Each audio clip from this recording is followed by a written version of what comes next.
आप दर्शन कर सके, अनुभूतियां नहीं दर्शन कर सके। अनुभूति तो यह है कि मैं आंख बंद करके एहसास कर सकूं, बिंब है। अनुभूति अपने आप में सत्य नहीं है। मैं अगर अनुभूति करता हूं कि मिठाई के थाल सजे हुए हैं, इससे मेरी भोजन की और भूख की तृप्ति नहीं हो सकती। अनुभूति तो कर सकता हूं मैं बैठे बैठे, अनुभूति कर सकता हूं कि बस हिमालय में जा रहे हैं, घूम रहे हैं, वैजाज में घूम रहे हैं, विचरण कर रहे हैं, ये रोशनी आ रही है, खाना रख रही है। अनुभूति तो कर दी मैंने बैठे बैठे। अनुभूतियों से जीवन में उसके आनंद की तृप्ति नहीं मिल सकती। अनुभूति तो तब होती है जब हमारा बस नहीं चलता। जब हमारा बस चलता नहीं तब हम अनुभूतियां करते रहते हैं कि कुछ नहीं, ऐसा तो ऐसा होता तो बिल्कुल ऐसा हो जाता, मगर ऐसा होगा जरूर, भगवान देखता है, ऐसा जरूर जिंदगी में होगा। ऐसा सोचते रहते हैं, मर जाते हैं।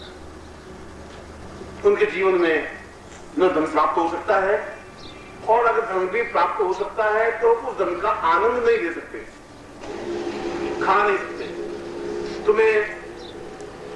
तुमने गरीबी का तो दुख देखा है, अमीरी का दुख तुमने देखा नहीं है। अमीर तुमसे बहुत ज्यादा दुखी होते हैं, क्योंकि उस दुख को मैंने भी भोग चुका हूं और भोग रहा। अमीरी भी अपना में बहुत दुख है, क्योंकि अमीर व्यक्ति को डायबिटीज अलग हो जाती है, ब्लड प्रेशर अलग हो जाती है, हार्ट अटैक की संभावना अलग हो जाती है। उसके पास पैसा तो होता है, मगर घी नहीं खा सकता है, शक्कर की रोटी नहीं खा सकता है, ज्यादा फूली हुई रोटी नहीं खा सकता है, 6 रोटी ज्यादा नहीं खा सकता है। उसकी बहुत रेस्ट्रिक्शंस है, वो कुछ नहीं खा सकता। पालक का सब्जी खा सकता है, मूंग का दाल का पानी पी सकता है, बस, और कुछ खा पी नहीं सकता। और कुछ खाएं तो फिर पत्नी हाथ पकड़ लेती है कि मर जाओगे। डॉक्टर ने कहा तुम्हारा दिमाग खराब है, तुम शक्कर खा रहे हो, घी खा रहे हो, तुम मर जाओगे। अब जब था नहीं तब सोचते थे अमीर हो जाएंगे तो खूब खाएंगे, मौज करेंगे, मस्ती मारेंगे। जब बहुत कुछ हो गया तो डॉक्टर ने कह दिया कि नहीं, तुम कुछ नहीं खा सकते, चुपड़ करके रोटी भी नहीं। डॉक्टर आए, मुझे आज रात नजर देखा, आगे देखा, उसने कहा कि गुरुजी आपसे प्रार्थना है, कहिए कि आप बात मानेंगे। मैं तो मानेंगे, तुम डॉक्टर हो तो फैमिली डॉक्टर हो, कि आप गुरुजी चुपड़ी रोटी मत खाइए बात से, ये ठीक नहीं है गुरुजी। अभी जब पत्नी चुपड़ी रोटी डाल दी थी तब वो भी बंद, बिल्कुल रुक रुक। बताओ अमीर में क्या सकता। मैं सोचता हूँ इससे गरीब ज्यादा सुखी, बेचारा 6 रोटी आराम से घूम चुप के खा तो सकता है, कभी महीने में एक आध बार भी सही। यहाँ तो 6 महीने में एक बार भी खाते हैं तो भी नहीं खा सकते। इसलिए दुखी तुम ही नहीं हो, दुखी अमीर व्यक्ति भी है। अब इस दुख से जब सन्यासी दुखी, भोगी व्यक्ति दुखी, भौतिक व्यक्ति दुखी, दरिद्री व्यक्ति दुखी और अमीर व्यक्ति दुखी, तो फिर सुख कहां है फिर? और अगर अनुभूतियां में सुख है तो अनुभूतियां तो वो दरिद्री व्यक्ति कर सकता है, क्योंकि जो भूखा होगा उसको पकवानों की अनुभूति रात को सपना आएंगे, और सपना आ नहीं सकते।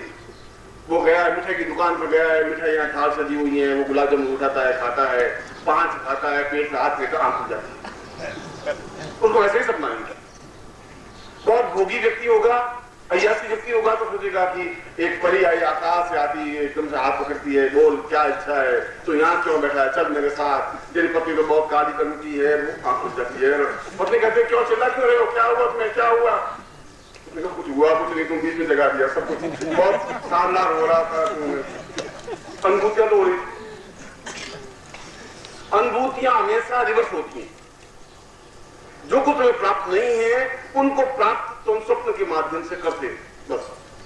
अगर वो अनुभूतियां तुम्हें, भगवान की अनुभूतियां ऐसी अगर होने लगे तो वो तुमको फायदे करेंगे, क्योंकि तुम्हें भगवान मिल नहीं सकते, अनुभूति कर लेते कि कभी कभी भगवान दर्शन देंगे तो एकदम से। कभी अगर ऐसे भगवान के अंदर काले सांप दिखाई दिया तो बहुत खुश हो गए। उसके साथ पत्नी को कहा कि तू सुन, आज तो बहुत काला सांप दिखाई दिया मुझे, यानी भगवान शिव बहुत पसंद है और जरूर तो ना आएगा। अब सीधा उससे जोड़ देगी, काला सांप तो यूं दिखाई दे दिया, रात को कोई बह रहा होगा, सांप दिखाई दे दिया, अब सांप को शंकर से जोड़ दिया, शंकर से धन से जोड़ दिया, तुमने सीधा अपना जोड़ कर अपना स्वार्थ पूरा कर दिया कि अनुभूतियां हुई, सांप की धन आएगा करना। ऐसे कई लोग आते हैं शिष्य कि गुरु जी गड़ा हुआ धन मिलेगा, तो तुम्हें कैसे मालूम पड़ा कि गुरु जी जरूर मिलेगा? मुझे मिले तो बहुत अच्छा है, मुझे भी खुशी है कि तेरी समस्या मिटे, परेशानी मिटे, तुम बार बार की बात। हुआ क्या? उनके साथ सांप दिखाई दिया, सांप बिल में रहता है जमीन के अंदर, और जहां धन होता है वहां सांप रहता है रुचि, तो सांप दिखाई दिया तो धन दिखाई देगा रुचि। अब वो अनुभूति है।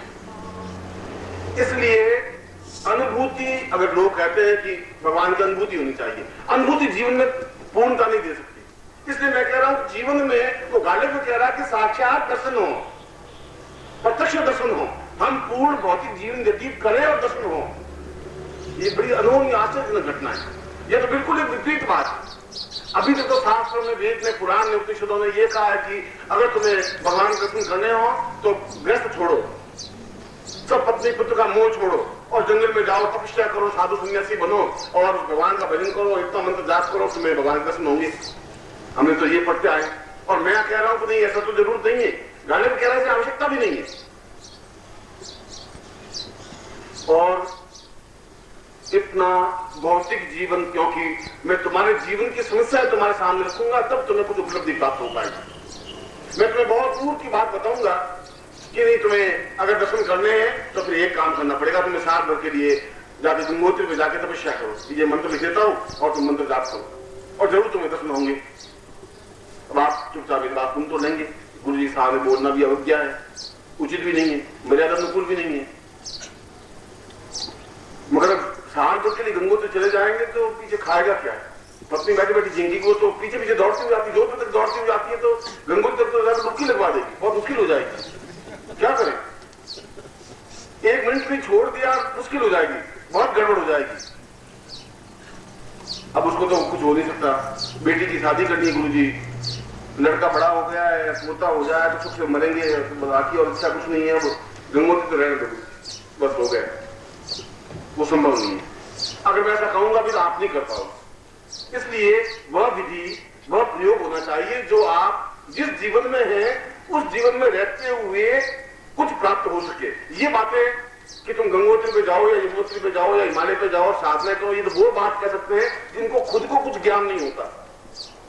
और जिनको खुद को कुछ ज्ञान नहीं होता वो कुछ भी तुम्हें कह देगा, क्योंकि गुरु तो बन गए, भगवे कपड़े पहन लिए और भगवे कपड़े पहन लिए तो आसन पर बिठाई देंगे। यहाँ हमारे तो भारतवर्ष की प्रथा है कि अगर तुम भगवे कपड़े पहन लो तो भूखे नहीं मरोगे। ये तो तुम भूखे मर रहे हो, मान लो।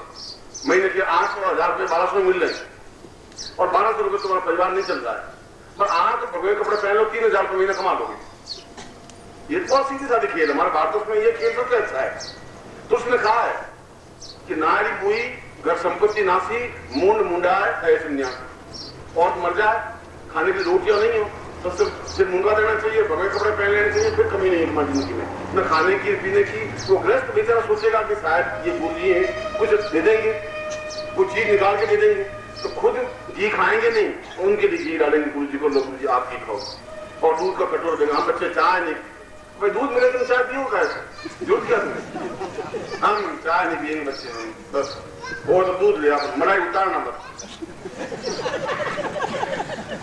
अरे गुरु जी बस वो सोचे कैसे गुरु जी खुश हो जाए, शायद कुछ निकाल के दे दे ताकि जो कल्याण हो जाए। अब ये मालूम नहीं तो खुद ही भूखे मरता मरता भगवे कपड़ा पहना है। अब ये इसको कौन पहचानेगा? तो भगवे के कपड़े के अंदर सब छिप जाता है। और फिर वो बेचारा नीचे बैठता है, गुरु जी कुछ उपदेश, कुछ प्रवचन करो गुरु जी, कल्याण हो हमारा। बच्चे कुछ नहीं, तुम गंगोत्री चले जाओ और मैं तुम्हें मंत्र लिख देता हूँ, तो मंत्र जाप करो, भगवान साक्षात सामने आएंगे और तुम जो मांगोगे मिल जाएगा। बच्चे तुम चिंता क्यों करते हो, हम तुम्हारे साथ हैं। बस वो तो अपने तुम्हें छोड़ करके फिर दूसरी जगह जाके हलवा पूरी खा लेंगे, उनको तो हिमालय में जाना नहीं और तुम्हें रास्ता बता देंगे। जिनको खुद को ज्ञान नहीं है वो कुछ भी अंट बोल देंगे जो कि तुम्हारे लिए पॉसिबल नहीं हो पाएगा, तुम्हारे लिए संभव नहीं है। अगर मैं ऐसा कहूं तो तुम्हारे लिए पॉसिबल नहीं हो सकता, संभव नहीं हो सकता कि तुम जाकर के साल भर के लिए सन्यासी बन जाओ या हिमालय में चले जाओ या साधनाएं कर लो। और ऐसा कहकर के मैं उन सन्यासियों और उन योगियों की कोई बुराई अपमान नहीं कर रहा हूं। मैं कह रहा हूं कि मेरे जीवन की आवश्यकता अपने शिष्यों को यह है कि वो भौतिक जीवन में रहते हुए भी क्या भगवान के जगदम्बा के दर्शन कर सकता है।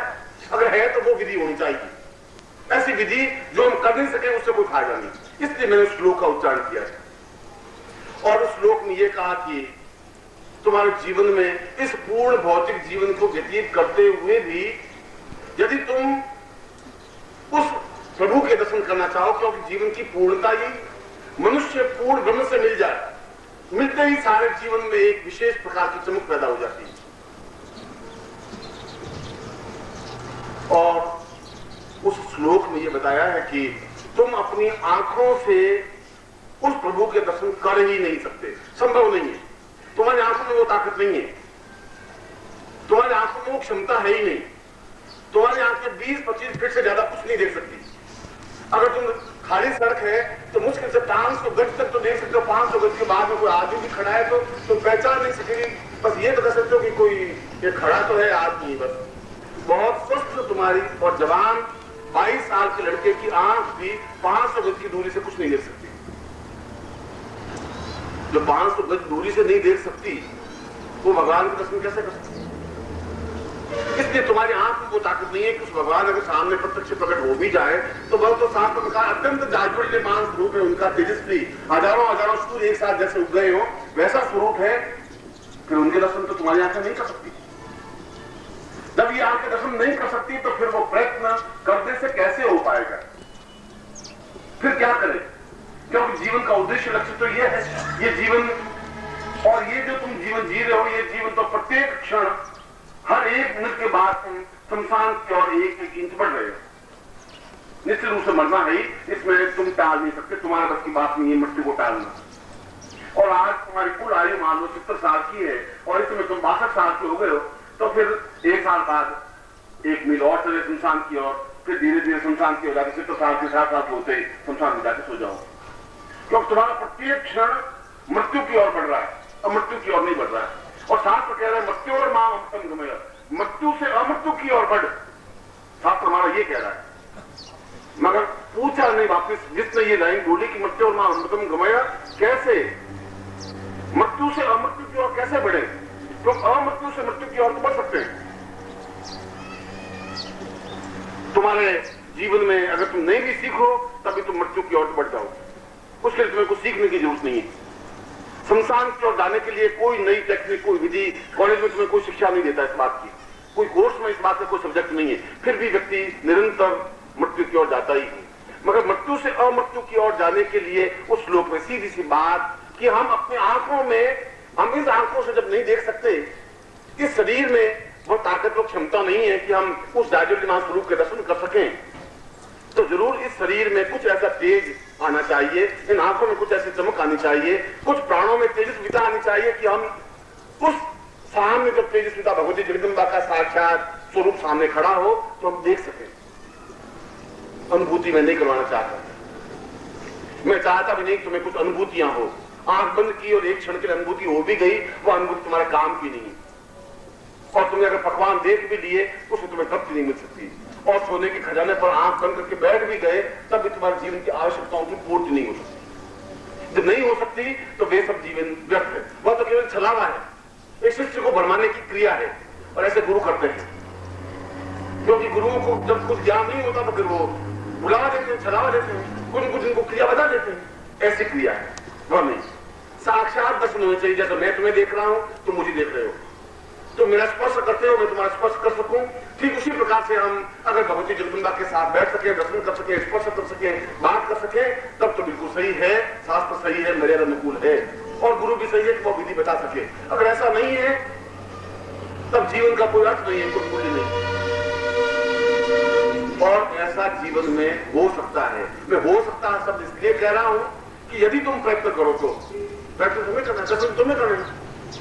मैं तो दर्शन कर चुका हूं, जब मैं दर्शन कर चुका हूं तो मैं बता सकता हूं, जब मैं गंगोत्री देख चुका हूं तो मैं तो बता सकता हूं कि बद्रीनाथ से इस प्रकार से बस में बैठोगे तो गंगोत्री आ जाएगी, और ये गंगोत्री का स्वरूप है। ऐसी गंगोत्री भैरव घाटी है, भैरव घाटी के बाद में जाओगे तो उसके बाद में गोमुख का रास्ता है, आगे जाओगे तो ग्लेशियर है, चीड़वासा है, भोजवासा, मैं तुम्हें बता सकता हूँ क्योंकि मैं रास्ते से गया हुआ हूं। और जो गया हुआ नहीं है, मैं तुम्हें पूछूं कि गंगोत्री से गोमुख जाने के बीच में क्या है, क्या है, होना क्या है, तो गंगोत्री से गोमुख चले जाना।